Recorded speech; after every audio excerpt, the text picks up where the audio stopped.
hi mi tui som hi panga khan lalpan akapa keram wala usan ti la kan ya omlaya alu te ani chuan chu ha chu kan sarwala ni ki hunna hian pa hian ama kan pa na tu hian akapa hi alu kerem ko ani lekha an sari ani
Pathian thu kan ngai thanga tuna hianin upa si lo rin oma BCM board pinot pastor Bial secretary le upa H Saikunga kan Bial executive committee member te Ain dotin Pathian thu Bible chiar turin ilo somang. Pathian tu thiang lim in do ngai thang u. Kan om na leya in hi thiat ma sela. Vana in kuta saklo chatuana om tur Pathian hena ta in het chu kan nei ti kan rasi a. Vana ta kan om na tur sin thua chak min hem ina hian kan rum tak meu si a. Chu tianga sinin om ila sarwakin kan om lawang ke ni he om na om te hi rit phurin kan rum tak zet si a. Sin lova om kan du vàng ani lova sin thua om kan du vàng ani zo thi thei hi nun na lem zo in a om thei nan.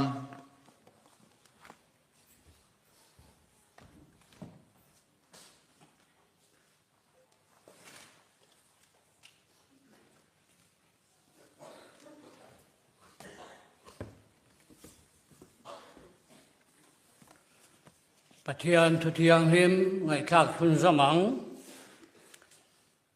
ni ma sela u naw te u mi dang be sinare nei lo te anga in lung ngai lo nan mu hel ta chan chin in khiat lo kan du lo ve Isua thia a thole ta ti kan rin si chuan Isua mu hel to te chu Pathianin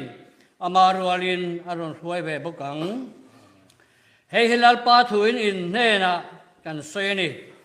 ke ni lal pa lo ka thinga nunga lo la om ringa te hian mu hel to te chu kan le khal top lawang ti hi lal pa nge chu aw thom nen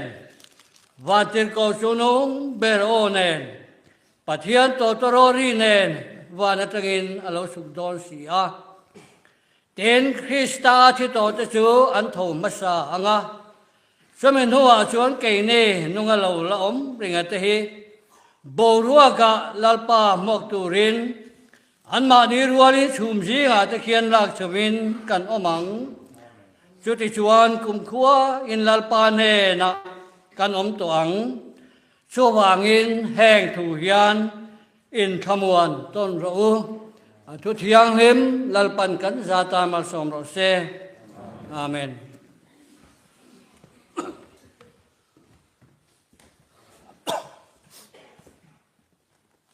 Pathian thu cha tối te in kan ngai thanga chumi zo chuanin la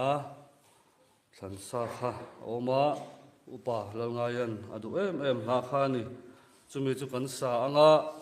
chumi kan sak zo chuanin mal som nein kan in khom hi kan ti to panga ti chuanin mi pui te kan thu le anga kan in lak chu ma in bekin chunga hian a voi tu pastor le ko san suai tu te le mun tang atang local ko san upa te ho nen le tin a chung ten a tha an lak pui bok don ani ti chuan chumi zo chuan kan ko san suai tu ten a tuang min lak chu sa khanga mi pui te chumi zo chuan kan chuak don nia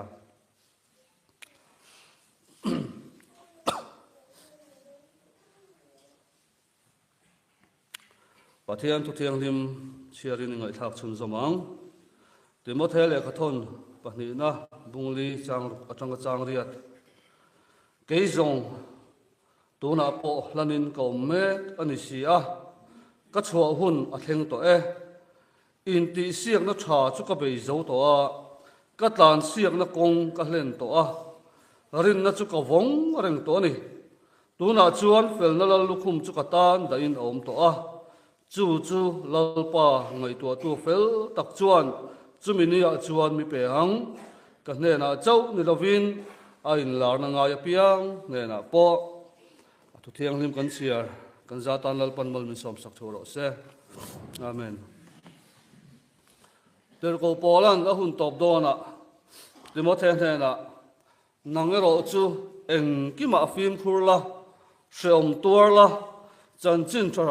chin cha sil tu lam na thokro irong bol na kha hlen ro tin a fuyani ti kan sia a chu tianga Timothy a fui zo chi chuan anun asoya a chan chin hei ngai nom hle in ka sia a cái dòng tu na po lanin ka mek ani sia ka chua hun a theng to e in ti siak na tha chu ka bei zo to a ka tlan siak na kong chu ka len to a rin na chu ka vong reng to ni tu na chuan fel na lal lukhum ka tan dai nom to chu lal pa ngai tu fel tak chuan chu min ya chuan mi pe ang tin Timothy na khan Poland a rong bol na a len chua to thu te lal lukhum po chang ngai do na ni ti te a sui ani voina hin he thui ka ngai tua voina kan thaliam mek upa ke lal ngai hian kan hne na hin he thui sui ta sela a in me do hle maya ti te ka ngai tua na oma til ko pola chu a thian te demate kreska te tita ten an kal san vek to a khua te po a har via vani mai thei rom sarkar ina voi ni na dan mangna lungina an tan tira ama au pato boxi a chu huna chuan thingei tur point in nga yani ti chuanin a hun hunga chuan dimothe he na chuanin fel na lal lukhum katan da in om to tin pathian thamuan na satak a chan thu te a soi ni ti te a kan mu ani voina hen ka ngai tua kan sun mek upa ke lal ngai hi fel na lal lukhum hi atan da in oma chu lal lukhum chu chang nge turin voina hen lal pan a hnen a hruai nin ka sia a ro pi ka tin pungai chanchin kan ngai tha a ziak ten an sema he khovela hen kum somruk pasari pathian in huna pe a chu kom somruk pasari chung chuan adam chung mun thuma thena mun ni ai tam ma hi kum som li chuang hi pathian rong bol na mangani a ro pui hle in ka sia chu wa chun voina hianin pungai tan chuanin in ti siak na tha hi a bei zo hian ka sia a chiang ka sia ni chu voina hin kan tan po hin chou na ni sela thain ka sia a voina hin rong kan bol ve me lai te ti chape lo ta kan om ve me lai hianin voina hin kan thaliam me pungai a chuan a hun tha zong lal pa ta mang zovin in ti siak na tha chu alo bei zo ta voina chuan lal pan chu a bei na chu a hriat puya ata na thei to pa chuana te he ko shan a mangai na te lal pan a hriat puya mi in ko shan an nui zat lai pon ko shan tan a ding thina he ko shan a hin in khom tur an mang lo lai pon a in khom sama he ko shan hi mi te na an social bor lai pon than hem ngai ta kana tong trai sak thina chung a ha pui na zong le lal pa ram tan a tho na zong chu lal pan voina chuan a tok to e ha dam toro in ti siak na tha chu be zo ta tin voina hian lal lukhum fel lal lukhum choi moi na dang turin lal pan a hnen a hruai ta lal pa chu faknam ro se voina hian pungai nu na tang hian zir tur tam tak kan nein ka sia no pangte in ko sang hruai tu na an thoka ko ran a chia ta thata mo phurna la in thei to pan chu a voina hian ke ni ho hian ien to nang u a nung isuyang u a hniak nunga hin ekal veng u ti in ko ran ho te hi kan in so mani voina hian chanchin soi sel donila kan soi zo seng lowang kan soi tel du chu voina hian kal san tak anu pui fanau te ne na he ka soi du ani pa berin kal san chewa mangang le lungai takai nom me la hian isua atel veni ti kan thin lunga cham reng ro se galili dila isual asir tirte ra le lam kai turin lunga anin karkaya dila nom lai chuan thipui na satak afo atle a tuina satakina fona zir tirte an mang nge e mani tra u nima salal isua atel ve ti khan shelok lo walong me ya isua amu hila zir tirten tui phone an ena thipui an thir an hlawe e mani kha nima sala an nuwa chuan isua atel ve tin hru chuak ta a long me lama mu hil isua chu kai thovin an ko ta ni tro voina hin he huna hin isua atel ve a har san le mang an te hi lolpan ring tu te hi kan tor aphal ve si a lolpan ring tu te tan hian har san le shom na te mang an te hi a min thu ruk saka min phu bo sakhe tum bik lo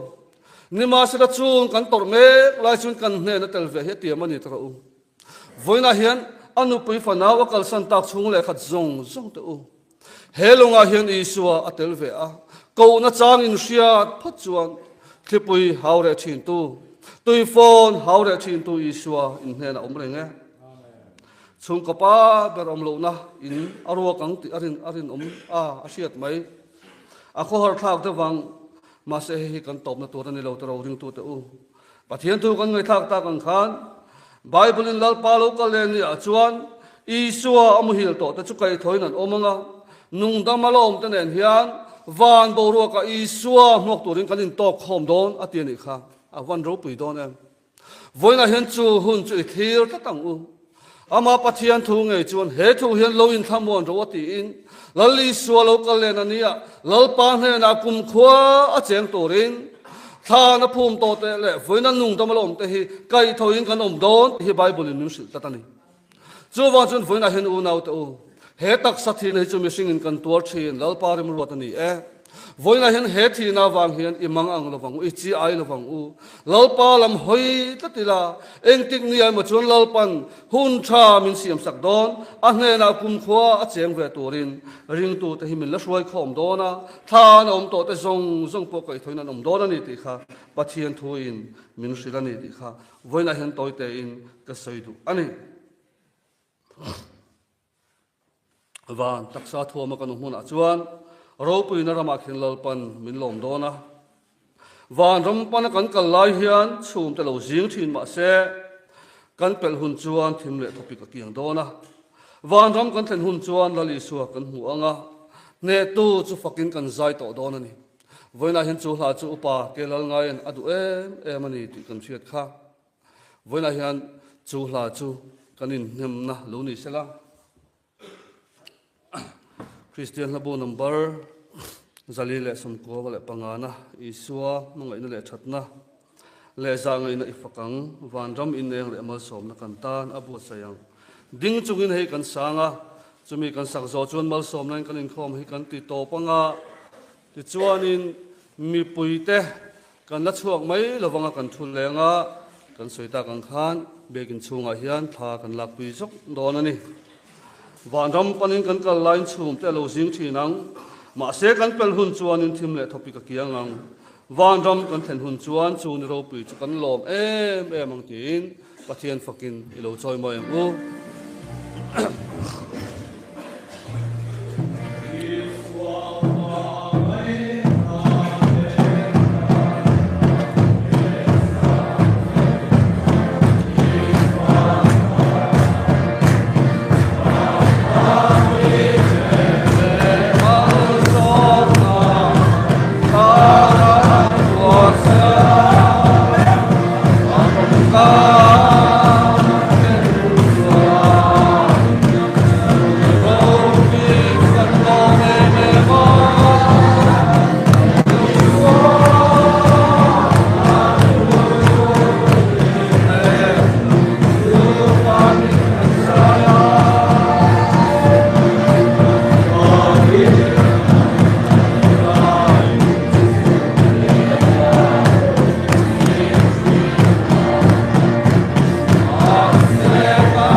pathian thamuan na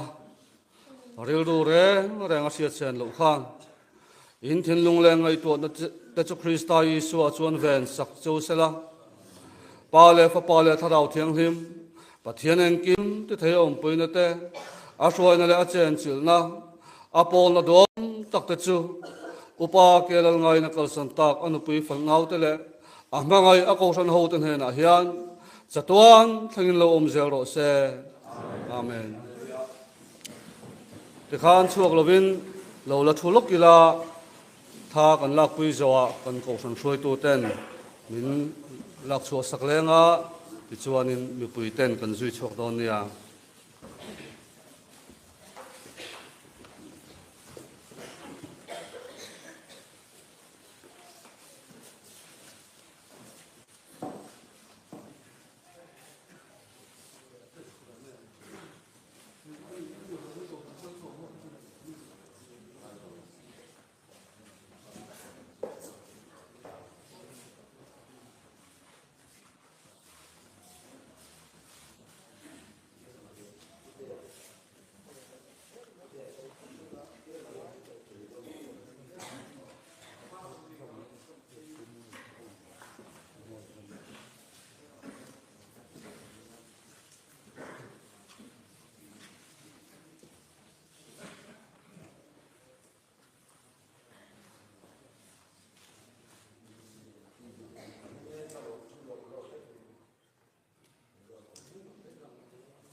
ti khanin kan ko san soi tu ten tuang min lak chu sakanga mi puite a thei piang kan dinga nga chuanin anin lak chu fela hian mi puiten kan zui mai don nia